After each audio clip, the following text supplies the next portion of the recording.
엘리 제사장과 어린아이 사무엘의 이야기가 나오는데요. 엘리는 사사시대 말기에 사사의 역할을 함께 행했던 그런 제사장입니다. 제사장이자 사사입니다. 오늘 본문에는 사사라는 말은 등장하지 않지만 뒤에 4장 18절 말씀 보면은 그의 죽음에 대해서 이야기하면서 그가 이스라엘의 사사가 된 지 40년이었더라 이렇게 쓰고 있어요. 하지만 사사기 설교하면서 말씀드린 것처럼 사사들은 기드온을 기점으로 해서 영적으로 점점 혼탁해지고 타락하는 모습을 보여줍니다. 그러니까 사사시대 제일 마지막의 사사였던 엘리 역시 영적으로 굉장히 둔감하고 무능력했던 그런 인물로 그려지죠. 이 앞에 1장에 엘리가 처음 등장하는 모습이 한나가 사무엘 아들 얻기 위해서 하나님 앞에 나와서 기도할 때 성막 앞에 의자 갖다 놓고 앉아있는 모습으로 등장합니다. 1장 9절 말씀에 그때 제사장 엘리는 여호와의 전 문설주 곁 의자에 앉아있었더라 이렇게 되어 있죠. 제사장이 이렇게 성막에 앉아있는 모습은 성경에 여기가 유일한 것 같아요. 히브리서 10장 11절 말씀 보면은 제사장마다 매일 서서 섬기며 이렇게 되어 있거든요.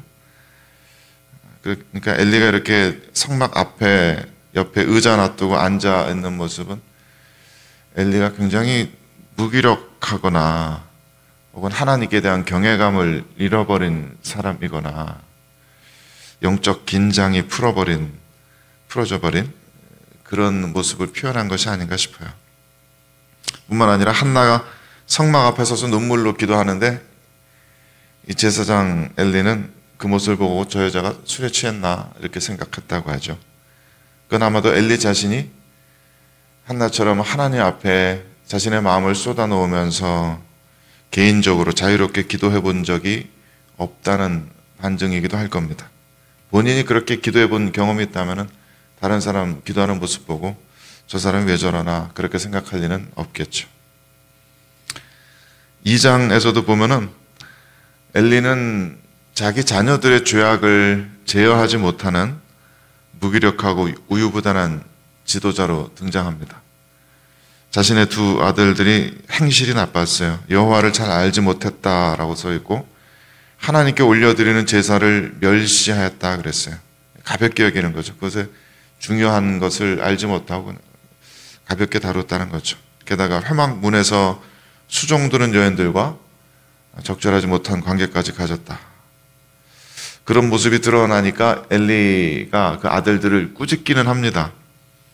아들들은 엘리 제사장의 말을 듣지 않죠. 그들이 아버지의 말을 듣지 아니하였다. 이는 여호와께서 그들을 죽이기로 뜻하셨음이더라. 성경에 이렇게 써 있습니다. 아들이 그렇게 죄를 지을 때 아버지가 꾸짖으면은 거기에 대한 어떤 반응을 좀 보여야 될 텐데 그런 아무런 반응을 보이지 않음에도 불구하고 엘리는 그 이상의 어떤 조치도 취하지 않습니다. 아들들의 죄악은 방조되었고 결국 하나님의 징계 혹은 심판의 선언을 듣게 되죠. 그런데 그 엘리에게 하나님의 심판의 메시지가 전달되는 과정도 하나님 앞에 엘리가 스스로 나아가서 그런 말씀을 듣는 것이 아니라 하나님의 사람이 엘리에게 와서 그 말을 전달해 줍니다. 엘리가 얼마나 둔한 사람이었는지를 보여주는 장면이죠. 2장 27절 말씀 보면은 하나님의 사람이 엘리에게 와서 여호와의 말씀에 이래 하셨다 전해주는 장면이 있어요. 제사장이지만 하나님 음성을 잘 듣지 못합니다. 죄악에 대해서 단호하게 치리하지 못합니다. 그 스스로 굉장히 영적으로 둔감하고 무기력합니다. 이게 그 시대의 문제였던 거죠. 그 시대 상황이었던 겁니다. 그 이스라엘 사회에 제사장이자 사사로 지냈던 인물이 이렇게 영적으로 둔하고 둔감하고 하나님의 음성을 듣지 못하니까 자연히 그 밑에 있는 모든 이스라엘 백성들이 하나님의 말씀을 들을 수 있는 기회가 없는 겁니다. 아무도 하나님의 뜻을 마음을 알지 못하는 겁니다. 그러니까 오늘 3장 1절 말씀처럼 아이 사무엘이 엘리 앞에서 여호와를 섬길 때에는 여호와의 말씀이 희귀하여 이상이 흔히 보이지 않았다라고 되어 있죠. 하나님의 말씀을 전할 선지자들이 나타나는 일이 드물었다는 것이고요. 제사장들이 하나님의 율법의 말씀을 백성들에게 가르쳐줘야 하는데 제사장들이 그런 일에 게으르거나 무기력했다는 이야기입니다. 제사장들이 없는 것도 아니고 종교 활동이 멈춰진 것도 아니지만 백성들에게 하나님의 말씀은 들려지질 않았다. 그런 시대상을 보여주면서 성경은 그럼에도 불구하고 하나님께서 어떻게 역사하시는가를 계속 보여줍니다. 이 구약 성경에 보면 그런 주제가 굉장히 강조되는 걸 볼 수 있어요. 시대가 악할수록, 사람들이 둔할수록 하나님께서는 하나님 스스로의 주권을 가지고 역사하십니다. 사람들 때문에 하나님의 일이 막히지는 않습니다. 그래서 오늘 본문에서도 하나님의 음성을 들을 수 있는 사람이 없고 그 메시지를 깨달을 수 있는 사람이 없다고 해도 하나님께서 원하신다면 얼마든지 하나님의 말씀을 사람들에게 전하실 수 있음을 보여줍니다. 오늘 본문에서처럼 아직 10대 초반에 지나지 않았을 사무엘에게 하나님께서 말씀을 전해주시는 모습이 나오죠. 그때 당시에 예수님 당시에 유대 역사가였던 요세푸스가 쓴 책을 보면은 하나님께서 처음 사무엘에게 말씀하실 때 그의 나이가 12살이었다라고 되어 있어요. 아직 12살 어린 아이에게 그 어린아이를 통해서라도 하나님께서는 말씀을 전하실 수 있습니다. 그래서 본문의 2절, 3절 말씀 보면요. 한번 띄워봐 주시겠어요? 예, 같이 다시 한번 읽어봅시다. 시작. 엘리의 눈이 보지 못하는 그때에 그가 자기 처소에 누웠고 하나님의 등불은 아직 꺼지지 아니하였으며 제사장 엘리는 육체적인 눈도 어두워지고 영적인 눈도 점점 어두워져 가고 있었지만은 하나님의 등불은 아직 꺼지지 아니하였다라는 이 말이 의미심장하게 들립니다. 하나님의 계시의 말씀이 그 계시의 빛이 꺼지지 않았다는 이중적인 표현처럼 들리죠. 성경 여러 군데에서 하나님의 말씀은 하나님의 등불로 표현됩니다. 주의 말씀은 내 발의 등이요 하는 시편 말씀처럼 저것도 의도적으로 저렇게 이중적인 표현을 쓴 것 같아요. 4절 5절도 읽어봅시다.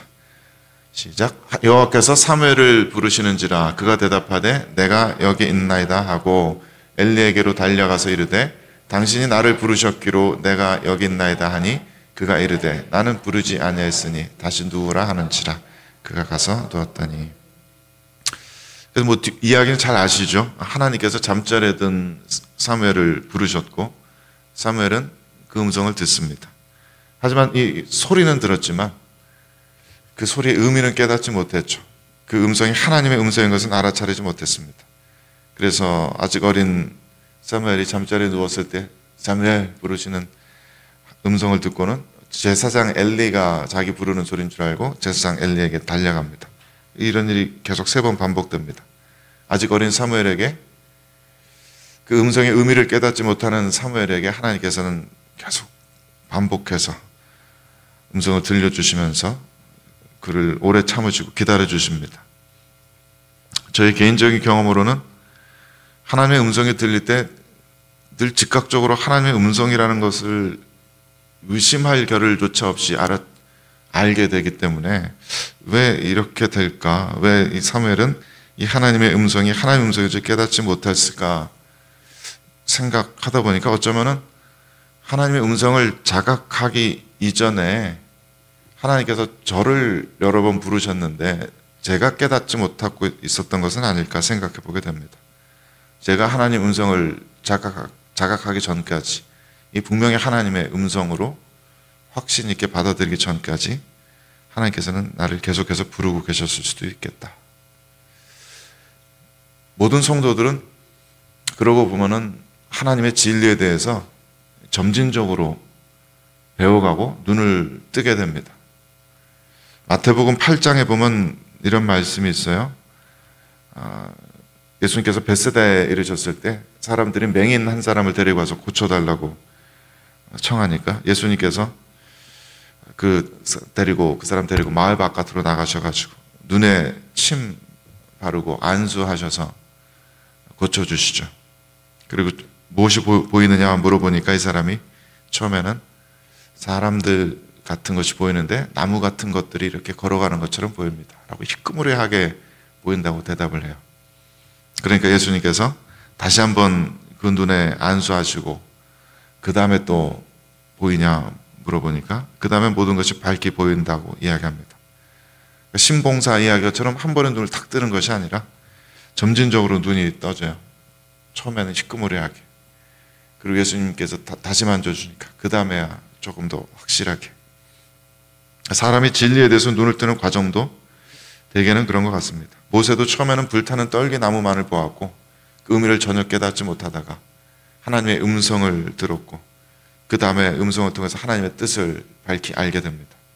예수님의 제자들도 처음부터 예수님께서 그리스도시라는 사실, 예수님께서 하나님의 아들이라는 사실을 깨닫지 못했습니다. 시간이 많이 걸렸습니다. 예수님을 믿기는 믿어도 예수님의 참 진리의 눈을 뜨기까지는 어쩌면 많은 시간이 필요할 수도 있습니다. 12살 어린 소년이 하나님에 대해서 눈을 떠가는 과정을 이렇게 생각하다 보니까 그렇지 않아도 내일 2명의 청소년들 입교 서양 내일 하게 되기 때문에 그 생각이 자연스럽게 나게 되네요. 이 2명 외에도 교육받고 있는 아이들이 있습니다만은 생각하다 보니까 이 더 많은 청소년 아들과 좀 입교 기초 교육을 좀 해야 되겠다 싶어서 다음 주부터는 이렇게 진행하려고 해요. 이들과 입교 교육 진행하면서 참 신기해요. 겉으로 보기에는 그냥 뭐 아이들인데 적당히 좀 철딱선이 더 없어 보이고 이런 일들에 그렇게 뭐 깊은 관심도 없어 보였는데 같이 이야기 나누다 보면은 부모님들이 이 아이들 참 열심히 신앙 가운데 키우셨구나 느껴질 정도로 이 아이들 안에 하나님에 대한 감각이 있다는 것이 느껴집니다. 참 신기합니다.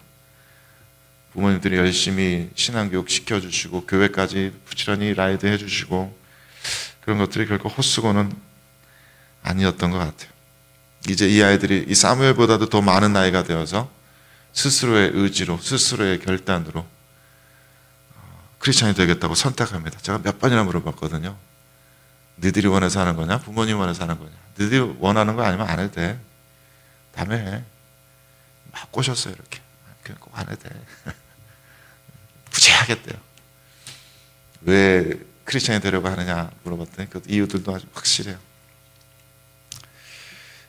그 청소년 아이들도 사무엘처럼 아직 하나님에 대해서 명확하게 다 알지는 못합니다.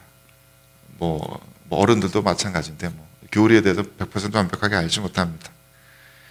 하나님의 말씀을 배우지만 그게 어떤 의미인지 자신과 하나님 어떤 관계에 있는지 다 이렇게 척척척척 말하지 못해요. 하나님에 대한 감각이 있어요. 다만 이들에게 필요한 것은 시간일 겁니다.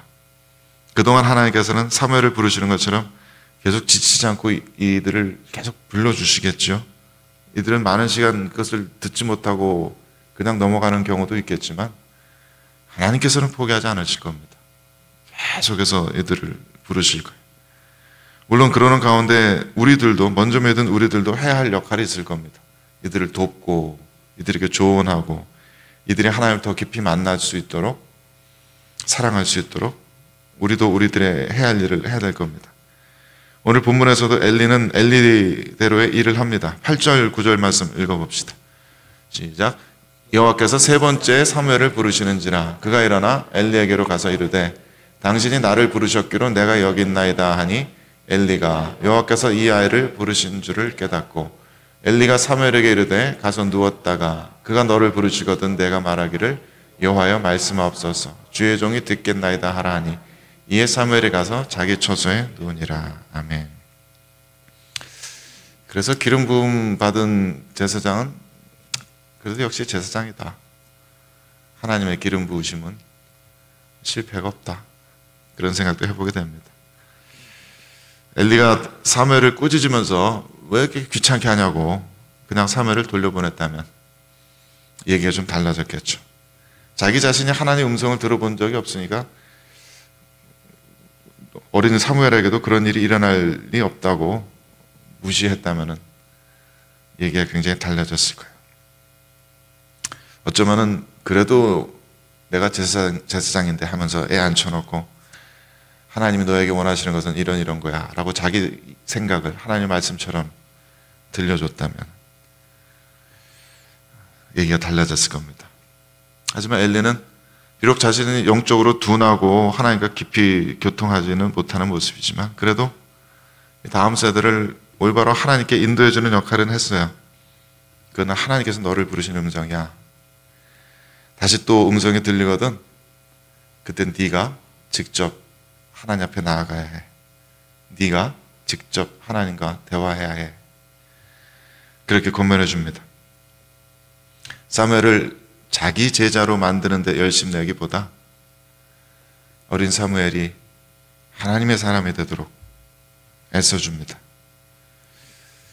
자기의 종교적 권위와 체면 앞세면서 자기 할 말을 하기보다 하나님의 음성을 들을 수 있도록 인도해 주는 거죠.